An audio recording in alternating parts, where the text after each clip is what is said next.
الحمدللہ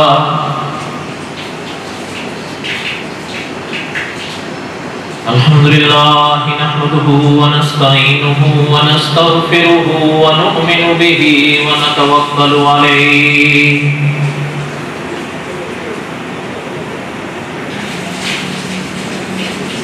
ونعوذ باللہ من شرور انفسنا ومن سیئات اعمالنا من يهده الله فلا مضل له ومن يضلله فلا هادي له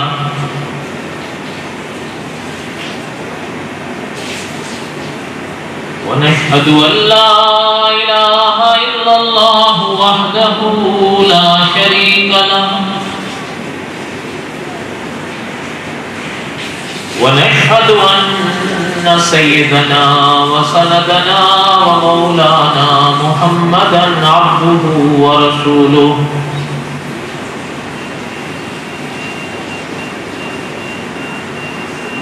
أما بعد أعوذ بالله من الشيطان الرجيم بسم الله الرحمن الرحيم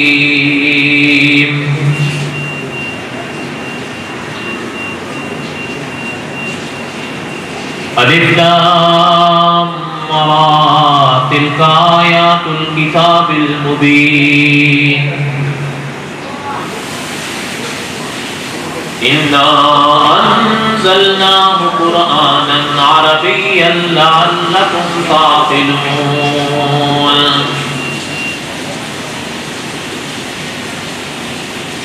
نحن نقص عليك احسن القصص بما أوحينا إليك هذا القرآن وإن كنت من قبله لمن الغافلين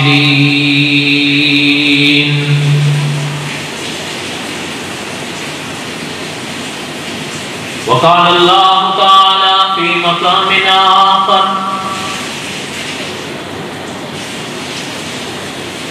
قل إن كنتم تحبون الله فاتبعوني يحببكم الله ويغفر لكم ذنوبكم والله غفور رحيم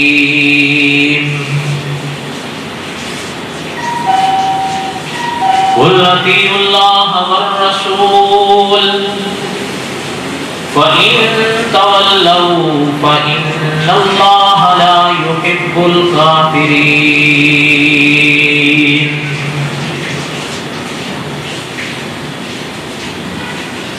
وقال النبي صلى الله عليه وسلم أنا آخر الأنبياء وأنتم آخر الأمم صدق الله العظيم وصدق رسوله النبي الكريم ونحن على ذلك لمن الشاهدين والشاكرين والحمد لله رب العالمين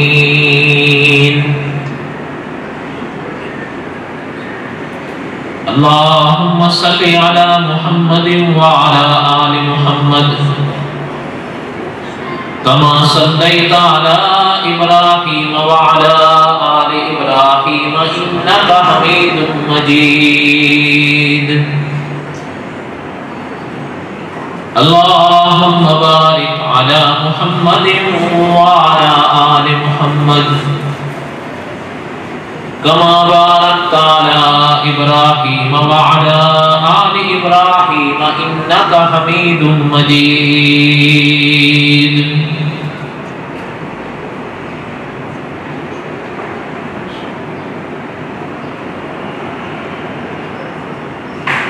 ساری تعریفیں اس خدا کے لیے جس نے یہ جہاں بنایا،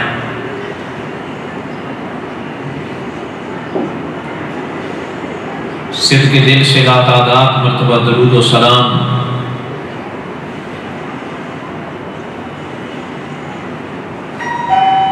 اللہ کے ان عظیم رسول پر جن کو اللہ نے خاتم النبیین بنایا۔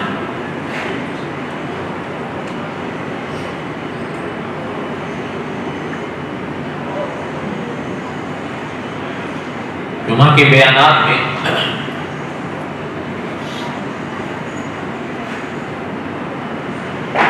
ہم لوگ قصص الانبیاء علیہ السلام کے اسباب دہرا رہے تھے۔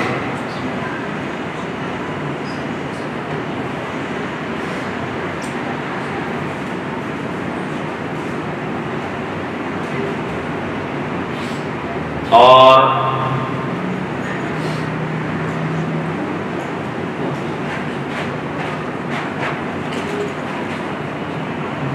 نہ چاہتے ہوئے بھی کچھ ایسا سلسلہ ہوا کہ ایک دو یا بلکہ کئی درس صحیح طرح محفوظ نہیں ہوئے۔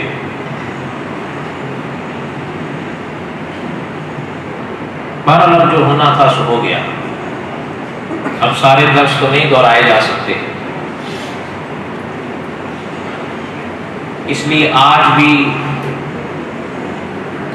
بس بغیر آلے کے کام چلا رہے ہیں۔ اس پر بعض حضرات لکھتے ہیں کہ آواز پھر صاف نہیں ہوتی، پر اب کیا کریں، آج تو ایسے ہی کام چلائیں گے، اگلے جمعے سے پہلے کوشش کریں گے کہ اس کا متبادل حل نکل آئے۔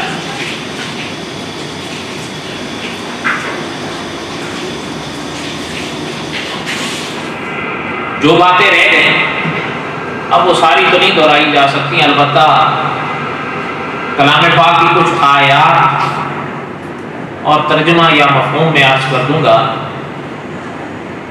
تاکہ درمیان میں یہ سلسلہ منقطع نہ ہو۔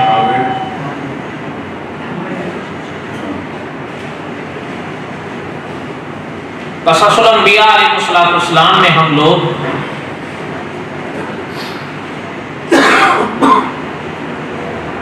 حضرت موسیٰ علیہ السلام کے واقعات دہرا رہے تھے۔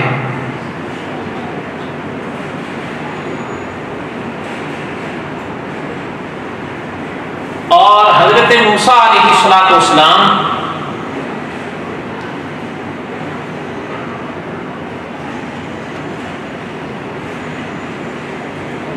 اللہ ذو الجلال والاکرام کی طرف سے جب نبوت و رسالت سے نوازے گئے تو اللہ ذو الجلال والاکرام نے حکم فرمایا کہ اذهب الى فرعون۔ حضرت موسیٰ علیہ السلام کو اللہ نے اور حضرت ہارون علیہ السلام کو، دونوں حضرات کو اللہ نے فرعون کے پاس جانے کے لیے فرمایا۔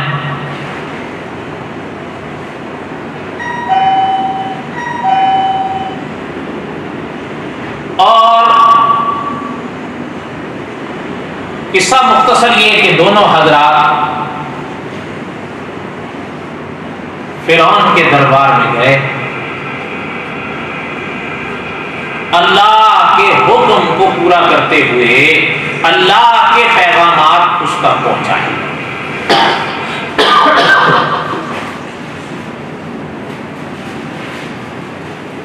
فَأْتِيَاهُ فَقُولَا إِنَّا رَسُولَا رَبِّكَ۔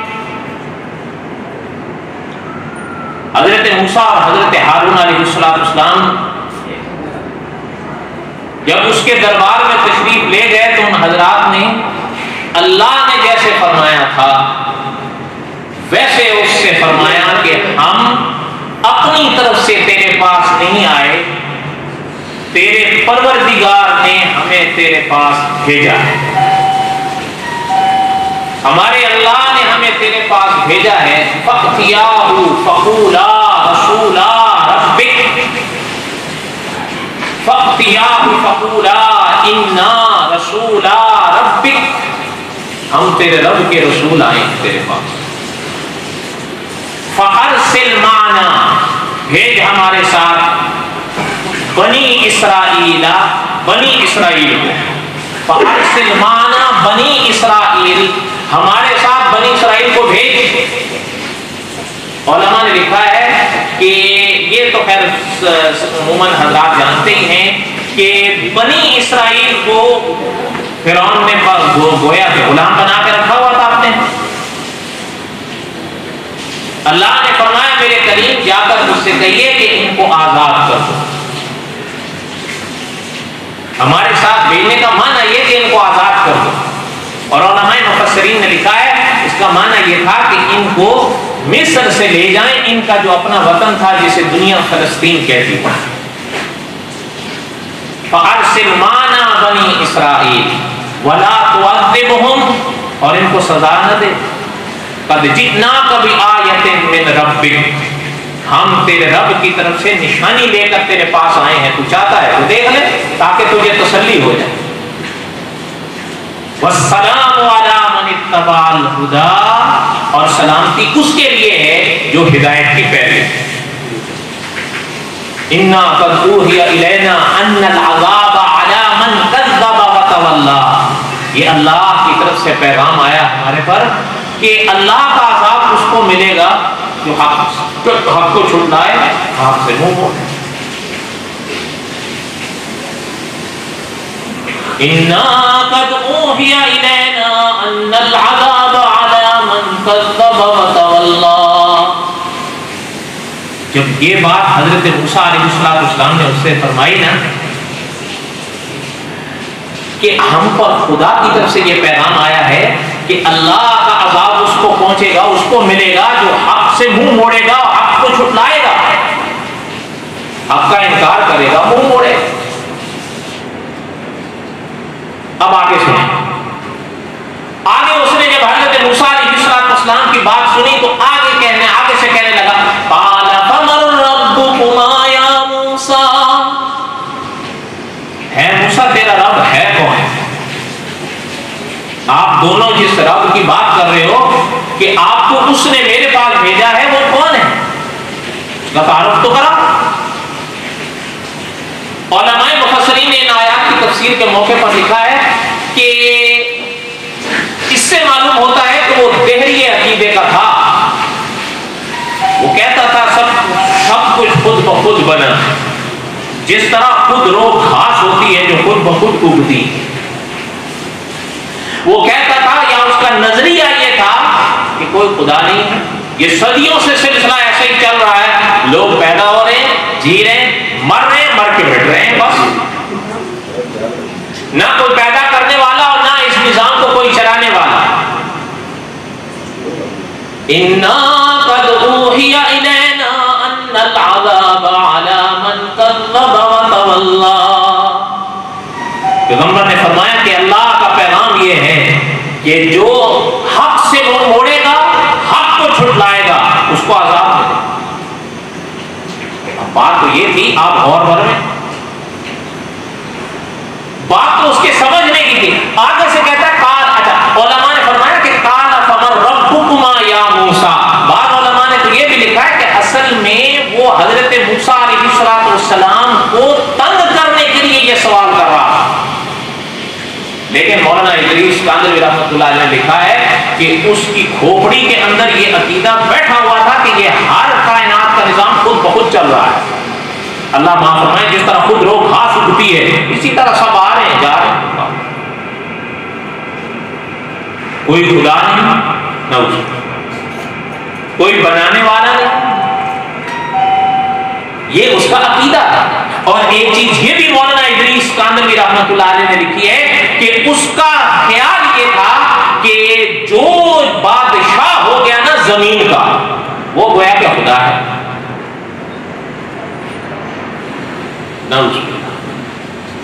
اور ویسے قرآن پاک میں اس کا یہ عقیدہ بیان تو کیا گیا ہے کہ وہ کہتا تھا انا ربکم الاعلی. تو بہرحال اس حوالے سے تو ہم پہلے کئی باتیں پڑھ لی ہیں، اب 12 نہیں محفوظ ہوئی، جو بھی ہوا آگے سنیں. کہنے لگا قال فمن ربکما یا موسیٰ، آپ دونوں کا رب ہے کون ہے موسیٰ؟ حضرت موسیٰ علیہ السلام نے جب اس کی بات سنی تو حضرت نے فرمایا قال ربنا الذی اعطى كل شیء خلقہ.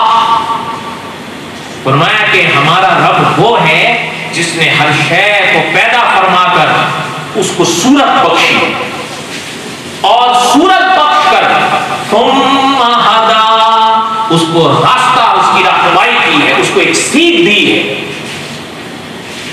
ہر شے کا خالق وہ اللہ، اور جب اس پاک ذات نے اس شے کو پیدا فرمایا تو پھر وہ صورت اس کو دی جو اس کے لیے سجدی تھی، پھر اس کو وہ سیدھ وہ راہ دکھائی کہ یہ تیری راہ ہے، یہاں پہ تم نے چلنا۔ بہرحال اس پاک آیت کے موقع پر تو بڑی علمی باتیں ہیں، شاید اللہ نے اگر موقع دیا تو ممکن ہے کہ آگے حضرت خضر علیہ السلام کے واقعات میں ان کی تشریح کروں گا انشاءاللہ۔ بس اتنی پہلے موٹی سی بات اگر ذہن میں رکھ سکیں کہ یہ وہ مقام ہے جہاں پر علماء مفسرین کے ہاں ایک یہ بات چھڑی ہے کہ تکوین کسے کہتے ہیں۔ یاد رکھیں، ایک حکم تکوینی ہوتا ہے، ایک حکم تشریعی ہوتا ہے۔ حکم تکوین میں میرا اور آپ کا بس نہیں چلتا، تشریعی میں بس اس طرح چلتا ہے کہ ہمارے سامنے جب وہ حکم آتا ہے، میں اور آپ اپنے اختیار سے اگر عمل کریں گے تو ثواب پائیں گے، نہیں عمل کریں گے تو سزا پائیں گے۔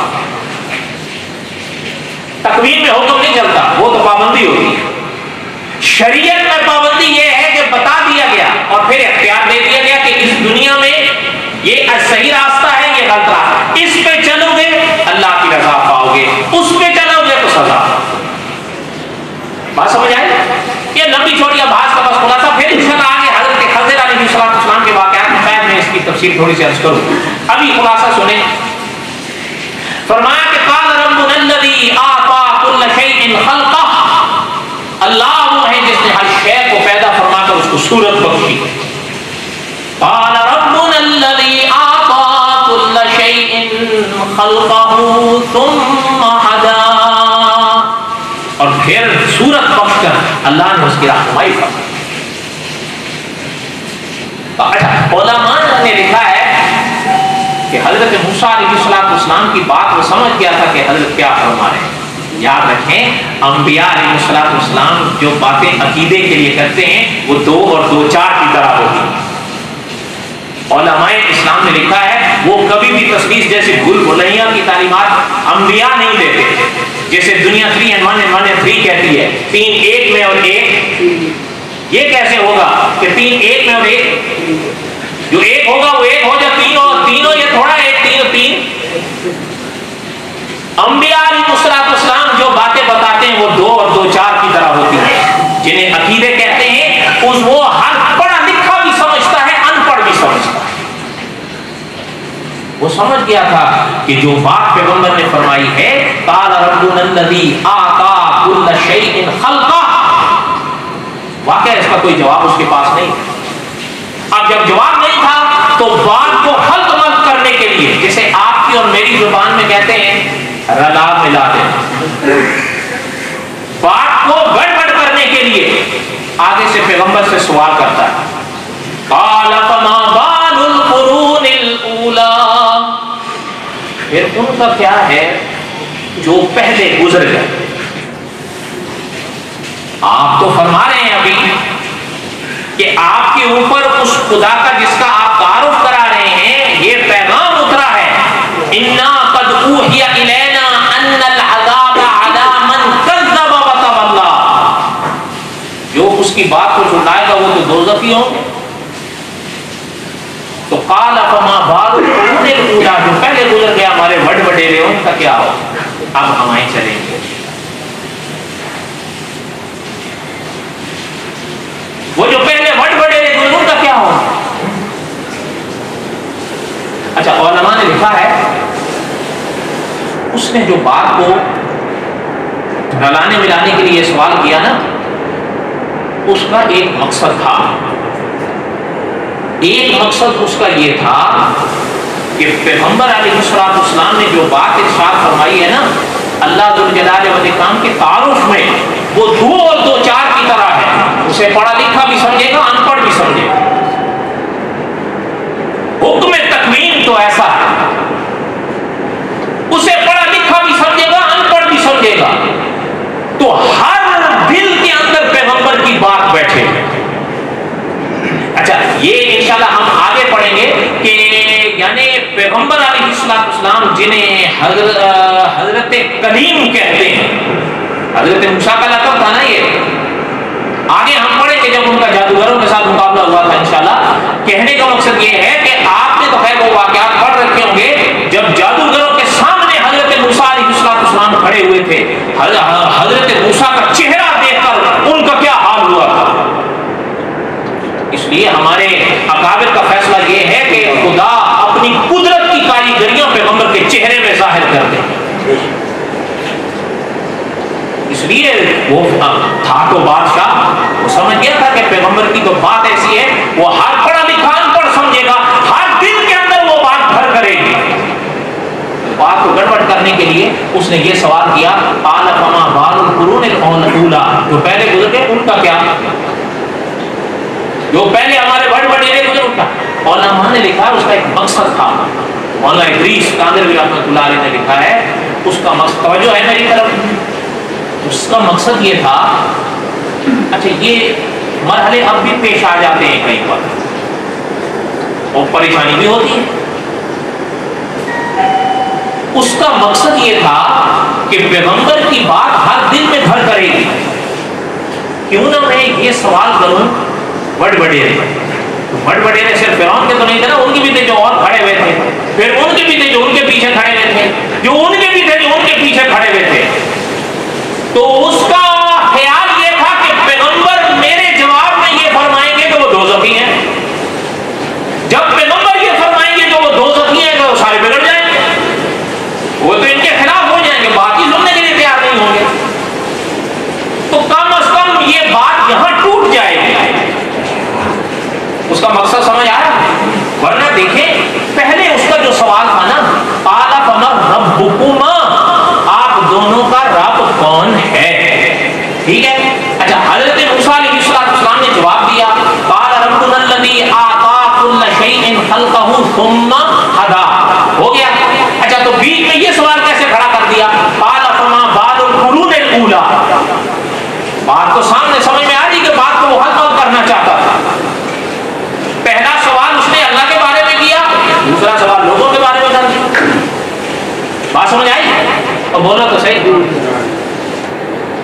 اچھا پیغمبر علیہ السلام نے جب اس کا سوال، آگے بھی تو حضرت موسیٰ تھے، اور یاد رکھیں علماء عقائد نے لکھا ہے کہ نبوت اللہ کے نبی، یہ اللہ کا انتخاب ہوتا ہے۔ اللہ جن کو نبی بناتے ہیں وہ عقل کے لحاظ سے، فہم کے لحاظ سے، صورت کے لحاظ سے، سیرت کے لحاظ سے، طاقت کے لحاظ سے، شجاعت کے لحاظ سے، فہم و فراست کے لحاظ سے، نور کے لحاظ سے، ہر عام فرد و بشر کیا ہر شخص سے بڑھ کر ہوتے ہیں۔ کیوں؟ اس لیے وہ اللہ کا انتخاب ہوتا ہے۔ ان کے اندر اللہ معاف فرمائے، اللہ معاف فرمائے، اگر ان میں کوئی نقص رہ جائے تو وہ نقص تو انتخاب خداوندی کا ہوگا، اور یہ محال ہے۔ اس لیے ہر لحاظ سے پیغمبر کامل ہوتے ہیں، قدرت ان کو ہر مقام سے نوازتی ہے، ہر شان سے نوازتی ہے۔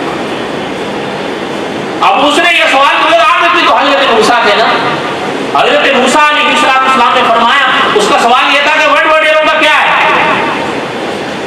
قال علمها عند ربی فی کتاب، یہ حضرت موسیٰ کا جواب۔ علماء مفسرین نے لکھا ہے کہ فرعون کا جو سوال تھا نا، اس کا خلاصہ یہ بنتا ہے کہ آخر مجھ سے پہلے ہمارے ایسے وڈیرے گزرے ہیں جو عقیدہ توحید پر نہیں تھے، نہ ان کا یہ نظریہ تھا کہ وہ آخرت میں اٹھیں گے جو آپ فرما رہے ہیں، نہ ان کا یہ نظریہ اور عقیدہ تھا جو آپ پڑھا رہے ہیں۔ ان کا کیا؟ تو اب پیغمبر علیہ السلام کا جواب سنیں، قال علمها عند ربی فی کتاب لا یضل ربی ولا ینسا۔ حضرت موسیٰ نے فرمایا ان تمام کا علم ہمارے رب کے پاس ہے، ان کا کیا ہوگا، انہوں نے کیا کیا، سب وہ جانتا ہے۔ حساب میں نے لینا ہے، اس نے لینا ہے، حساب حضرت موسیٰ نے لینا ہے، بولو اور بولو تو صحیح، حساب تو اللہ نے لینا ہے نا۔ اس لیے دیکھیں آپ مولانا نور الحسن بخاری رحمۃ اللہ علیہ نے ایک بات عقیدے کی لکھی ہے، اگر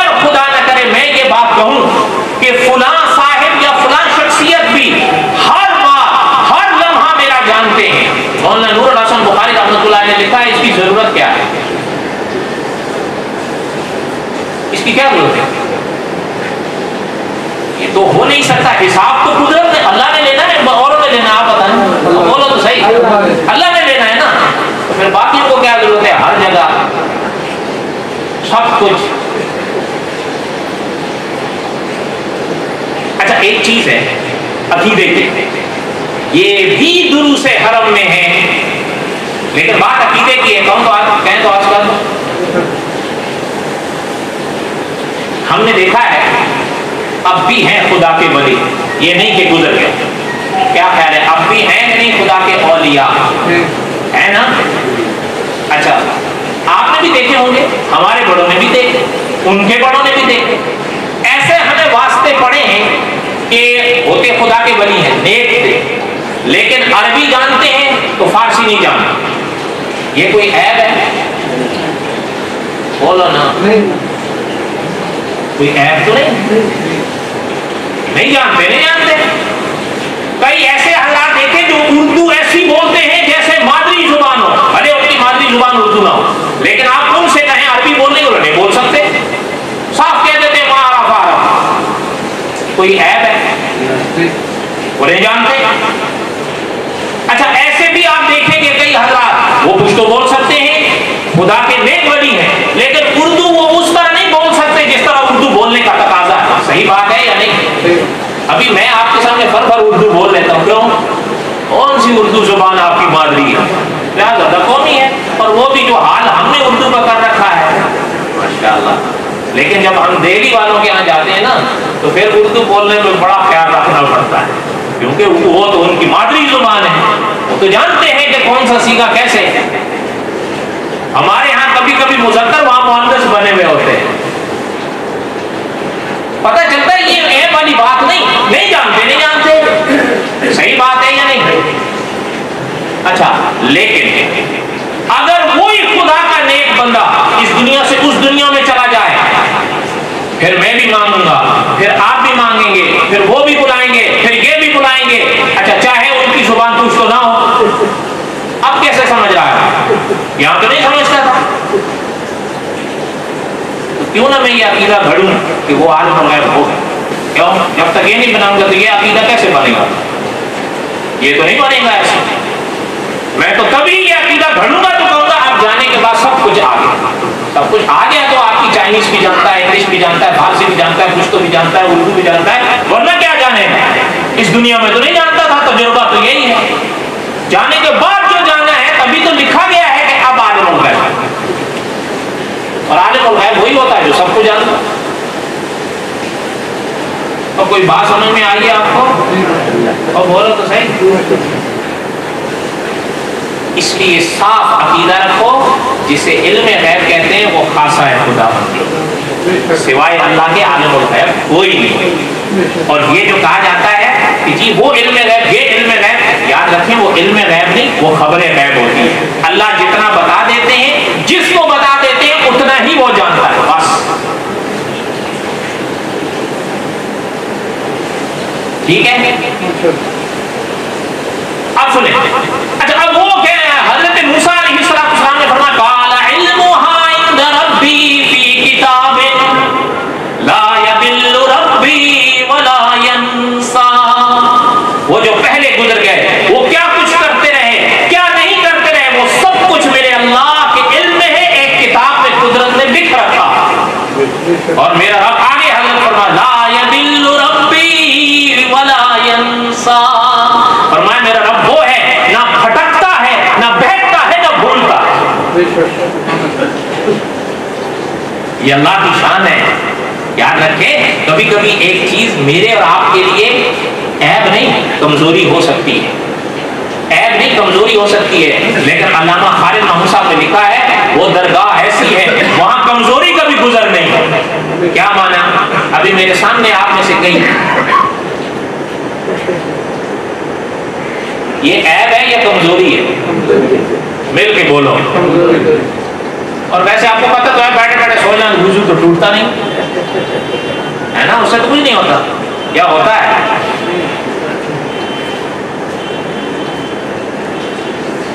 تو عیب تو نہیں ہے نا, کمزوری ہے. ایسا ہی ہے یا نہیں؟ کمزوری ہے، انسان ہے، اونگ آ گئی، لیکن یاد رکھیں یہ بھلے کمزوری صحیح، علامہ خالد محمد صاحب نے لکھا ہے انسان کے لیے بھلے یہ عیب نہ ہو، لیکن اللہ معاف فرمائے اگر قدرت کی طرف یہ جائے گی تو وہاں عیب ہوگا، اس لیے وہ ذات ایسی ہے جو ہر عیب سے بھی پاک ہے، ہر کمزوری سے بھی پاک۔ لا تأخذہ سنۃ ولا نوم، وہ ذات صرف نیند سے پاک ہے یا اونگ سے بھی پاک ہے؟ قال علمها عند ربی فی کتاب، وہ سب کچھ میرے رب کے پاس کتاب میں درج، لا یضل ربی ولا ینسا، نہ وہ بہتا ہے نہ بھولتا۔ اچھا علماء نے لکھا ہے یہاں حضرت موسیٰ علیہ السلام نے جس کتاب کا ذکر فرمایا ہے دو معنی علماء نے لکھے ہیں، فرمایا ممکن ہے کہ اس سے مراد لوح محفوظ ہو، فرمایا ممکن ہے اس سے مراد نامہ اعمال، کیوں لوح محفوظ میں بھی سب کچھ درج اور نامہ اعمال میں بھی، بلکہ آپ کو قرآن و سنت پڑھیں میدان قیامت میں وہ سامنے رکھ دی جائے گی، اعمال نامہ پڑھ لو اور خود ہی فیصلہ کر لو کہیں تمہارے اوپر زیادتی تو نہیں۔ بہرحال یہ انشاءاللہ آخر میں آئیں گے جب آخرت پر ہم افواہ پڑھیں گے۔ کہنے کا مقصد یہ ہے کہ حضرت موسیٰ علیہ السلام نے فرمایا، لیکن اکثر مفسرین کا فیصلہ یہی ہے کہ پیغمبر کے اس جملے سے مراد لوح محفوظ ہے۔ لوح محفوظ کی تشریحات انشاءاللہ قصص الانبیاء کے آخر میں آئیں گی۔ کہنے کا مقصد یہ ہے کہ پیغمبر علیہ السلام نے فرمایا میرے رب کی یہ شان ہے۔ آگے پھر پیغمبر الذی جعل لکم الارض مہدا وسلک لکم فیہا سبلا وانزل من السماء ماء فاخرجنا به ازواجا من نبات شتى کلوا وارعوا انعامکم ان فی ذلک لآیات لأولی النہی۔ ترجمہ انشاءاللہ وما علینا الا البلاغ۔